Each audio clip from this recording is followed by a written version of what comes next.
Don't know why you left me bleeding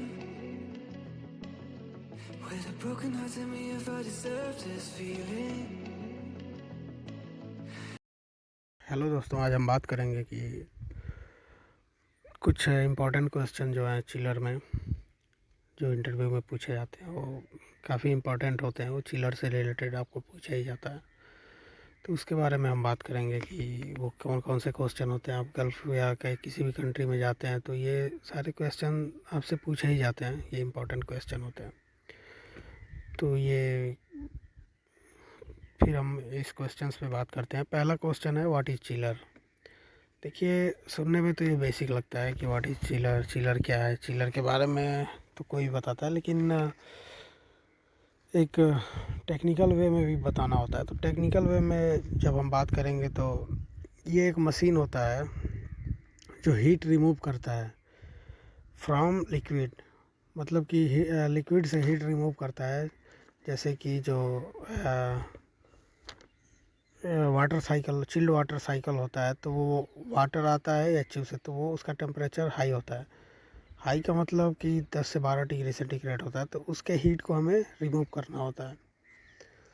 तो उसके heat को ही हम रिमूव करते हैं। वही चीज़, वही काम जो है चिलर में होता है, इसीलिए इसको बोलते हैं रिमूव हीट फ्रॉम लिक्विड। तो लिक्विड से हीट रिमूव करते हैं वाया रेफ्रिजरेशन साइकिल की हेल्प से। रेफ्रिजरेशन साइकिल की हेल्प से हीट को रिमूव करते हैं वाटर से। इसी चीज़ को हम बोलते हैं, इसी मशीन को बोलते हैं चिलर। फिर क्वेश्चन नंबर 2 की बात करेंगे। क्वेश्चन नंबर 2 में बड़ा ही इम्पोर्टेंट क्वेश्चन है, ये अक्सर इंटरव्यू में पूछा ही जाता है। Temperature of water in chiller outlet and inlet. Chiller का आउटलेट और इनलेट होता है, उस दोनों पे क्या टेम्परेचर होता है। तो चिलर मतलब कि इवेपोरेटर, इवेपोरेटर के इनलेट और आउटलेट पे जो पानी आता है एचयू से, उसका क्या टेम्परेचर होता है। तो इवेपोरेटर के इनलेट पे जो रिटर्न वाटर आता है, उसका टेम्परेचर होता है 13 से 15 degree centigrade, 13 to 15 degree centigrade ही होता है ये। और जो फिर इवेपोरेटर में ठंडा होने के बाद जो फिर सप्लाई होता है, वो 6 टू 7 डिग्री सेंटीग्रेड होता है। सप्लाई जो वाटर होता है उसका टेम्परेचर होता है चिलर में 6 टू 7, और जो आउटलेट जो इनलेट होता है, जो इन होता है वाटर, उसका टेम्परेचर होता है 13 टू 15 डिग्री सेंटीग्रेड। अब बात करते हैं temperature of water in HU inlet and outlet. अब बात करते हैं temperature of outlet in HU inlet and outlet. एक तो हो गया चिलर के इनलेट आउटलेट पे, दूसरा होता है एचयू के इनलेट और आउटलेट पे। एचयू का इनलेट और आउटलेट पे क्या टेम्परेचर। देखिए, अब जैसे चिलर से टेम्परेचर निकला तो ये एचयू में जाता है। एचयू में जाता है तो यहाँ से तो ये 6 डिग्री सेंटीग्रेड पे निकलता है, 6 टू 7 डिग्री सेंटीग्रेड। लेकिन उतना दूर जाते जाते, क्योंकि ये चिल्ड वाटर लाइन जो होता है, पाइप के थ्रू जाता है, तो पाइप के थ्रू जाते जाते इसका टेम्परेचर 1 से 2 डिग्री सेंटीग्रेड बढ़ ही जाता है। तो फिर इसकी रेंज जो हो जाती है inlet temperature 6 to 8 degree centigrade.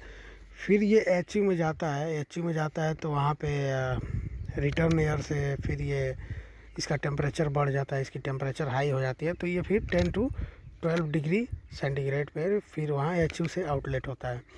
फिर वही 10 टू 12 डिग्री सेंटीग्रेड पे आउटलेट होता है। लेकिन जब चिलर तक ही आता है तो इसकी टेम्परेचर जो है 2 से 3 डिग्री सेंटीग्रेड फिर बढ़ जाती है। इसीलिए चिलर के इनलेट पे इसका रेंज बताते हैं 13 टू 15 डिग्री सेंटीग्रेड। तो एचयू के इनलेट पे 6 टू 8, आउटलेट पे 10 टू 12 डिग्री सेंटीग्रेड, ये आप कहीं भी बताएंगे।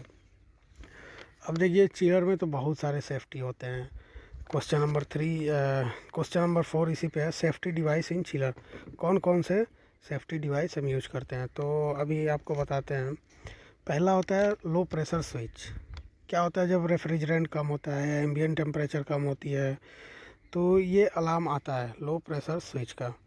तो एक एलपी स्विच भी लगाते हैं। दूसरा होता है HP switch, high pressure switch. जब रेफ्रिजरेंट का प्रेशर ज़्यादा हाई हो जाता है, क्या होता है, एम्बिएंट टेम्परेचर ज़्यादा हाई है या कंडेंसर फ़ैन काम नहीं कर रहा है, ऐसे जब होते हैं तब जो जाके एचपी स्विच ट्रिप करता है, यानी कि हाई प्रेशर पे जाता है। फिर आता है फ्लो स्विच। फ्लो स्विच जो है चिलर से थोड़ा सा पहले हम लगाते हैं, जो हमारा पानी वाली लाइन होती है उस पर हम फ्लो स्विच लगाते हैं। इसको किस लिए लगाते हैं? इसको चेक करने के लिए कि हमारे उसमें लाइन में वाटर का फ़्लो है कि नहीं। अगर वाटर का फ़्लो नहीं रहेगा तो ये कमांड देगा और चिलर ट्रिप कर जाएगा। इसके लिए इसको हम लगाते हैं। ये होता है फ़्लो स्विच। फिर होता है ओवरलोड प्रोटेक्शन। ओवरलोड प्रोटेक्शन तो आप जानते हैं इलेक्ट्रिकल सेफ्टी होता है। कभी क्या हुआ, कंप्रेसर ज़्यादा लोड पे ज़्यादा करंट ले रहा है, एम्प्स ज़्यादा ले रहा है, तो ऐसे टाइम पे ये प्रोटेक्ट करता है। फिर आता है रिलीफ वाल्व। रिलीफ वाल्व भी एक तरह का सेफ्टी डिवाइस ही होता है। इसको भी हम सेफ्टी डिवाइस के तौर पे ही यूज़ करते हैं। फिर आता है oil pressure switch. Oil pressure switch किस लिए हम यूज़ करते हैं कि जो ऑयल कंप्रेसर में यूज़ करते हैं तो उस कंप्रेसर में अगर उसका ऑयल का प्रेशर कम हो गया तो ये स्विच काम करता है। इसको इसलिए यूज़ करते हैं कि ऑयल अगर कम होता है तो ये ट्रिप कर जाता है, जो कि हमारे कंप्रेसर के लिए ऑयल बहुत ही ज़रूरी होता है। फिर oil temperature switch. Oil temperature switch की बात करते हैं।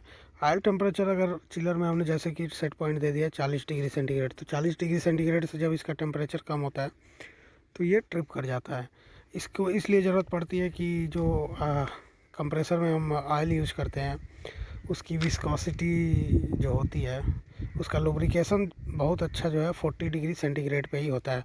तो इसलिए अगर 40 डिग्री सेंटीग्रेड से इसका टेम्परेचर कम होता है तो ये ट्रिप कर जाता है। फिर होता है एंटी फ्रीज। एंटी फ्रीज भी एक इम्पॉर्टेंट सेफ्टी होती है, क्योंकि अगर फ्रीज बनने लगता है तो ट्यूब डैमेज होने के चांसेस होते हैं। इसलिए इसको भी यूज़ करते हैं।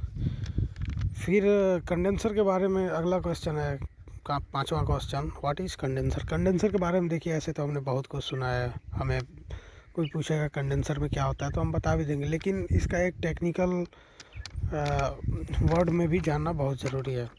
Condenser is a device to transfer heat from the super heated vapour refrigerant into liquid with the help of chilled water और एयर।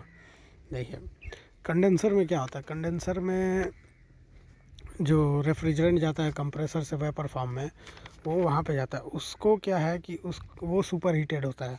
वो सुपर हीटेड होता है तो उस रेफ्रिजरेंट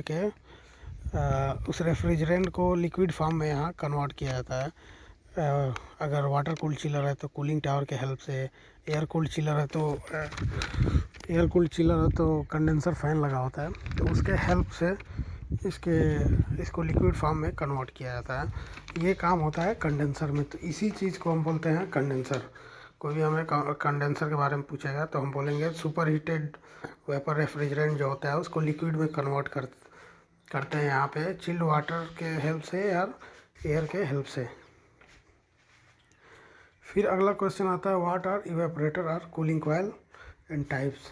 देखिए इवेपोरेटर कॉइल के बारे में हम बात करते हैं, कितने टाइप्स का होता है। तो कंडेंसर के एकदम अपोजिट होता है इवेपोरेटर में। कंडेंसर में क्या होता है कि वेपर से लिक्विड में बनता है, लेकिन इवेपोरेटर में लिक्विड से वेपर में बनता है। और यहाँ पे जो लिक्विड रेफ्रिजरेंट होता है वेपर में कन्वर्ट होकर फिर कंप्रेसर में जाता है। आप रेफ्रिजरेशन साइकिल की वीडियो देखेंगे तो ये क्लियर हो जाएगा। अब ये कितने टाइप्स के इवेपोरेटर होते हैं। पहला सेल एंड ट्यूब, दूसरा फिन इवेपोरेटर, तीसरा plate type evaporator, bare type evaporator. ये 4 इवेपोरेटर यूज किए जाते हैं। अब बात करेंगे what is the function of crank case heater. Crank case heater कहाँ यूज करते हैं, किस लिए यूज करते हैं। तो क्रैंक केस हीटर पे हमने एक वीडियो बना रखा है, उसको आप देख सकते हैं। ये एक्यूमुलेटर जो होता है, ऑयल सेपरेटर भी बोलते हैं, वहाँ पे इसको यूज करते हैं। वहाँ पे क्या होता है कि कंप्रेसर से जब रेफ्रिजरेंट निकलता है तो एक्यूमुलेटर में जाता है। एक्यूमुलेटर में जाता है तो वहाँ पे ऑयल अलग होता है और रेफ्रिजरेंट अलग होता है। उसके बाद ये फिर कंडेंसर में जाता है। तो वहाँ पे कभी ऐसा होता है कि दोनों मिक्स हो गए, दोनों मिक्स होते हैं तो वहाँ पे हीटर हम यूज़ करते हैं। हीटर यूज़ करते हैं तो उसका टेम्परेचर बढ़ जाता है रेफ्रिजरेंट का, और ऑयल का भी टेम्परेचर बढ़ता है। तो रेफ्रिजरेंट वेपर फॉर्म में होके फिर कंडेंसर कॉइल में चला जाता है और ऑयल जो है ये फिर कंप्रेसर में आ जाता है। तो इसको हम कहते हैं कि to heat up the oil for separating the liquid refrigerant from the gas. Liquid refrigerant को सेपरेट करने के लिए हम यूज़ करते हैं ऑयल में से। How many types of sensor. Sensor कितने टाइप्स के होते हैं चिलर में और कौन कौन से होते हैं? तो पहला है टेम्परेचर सेंसर। टेम्परेचर सेंसर हम हर जगह लगाते हैं, लिक्विड लाइन में लगाते हैं, सेल में लगाते हैं, ट्यूब में लगाते हैं, सप्लाई वाटर पे, रिटर्न वाटर पे, हर जगह हम इसका टेम्परेचर सेंसर लगाते हैं। फिर आता है प्रेशर सेंसर। प्रेशर सेंसर भी हम इसलिए लगाते हैं कि हम चेक कर सकें प्रेशर बराबर काम कर रहा है कि नहीं। जैसे रेफ्रिजरेशन साइकिल में भी प्रेशर सेंसर लगाते हैं। फिर चिल्ड वाटर लाइन में भी प्रेशर सेंसर लगाते हैं।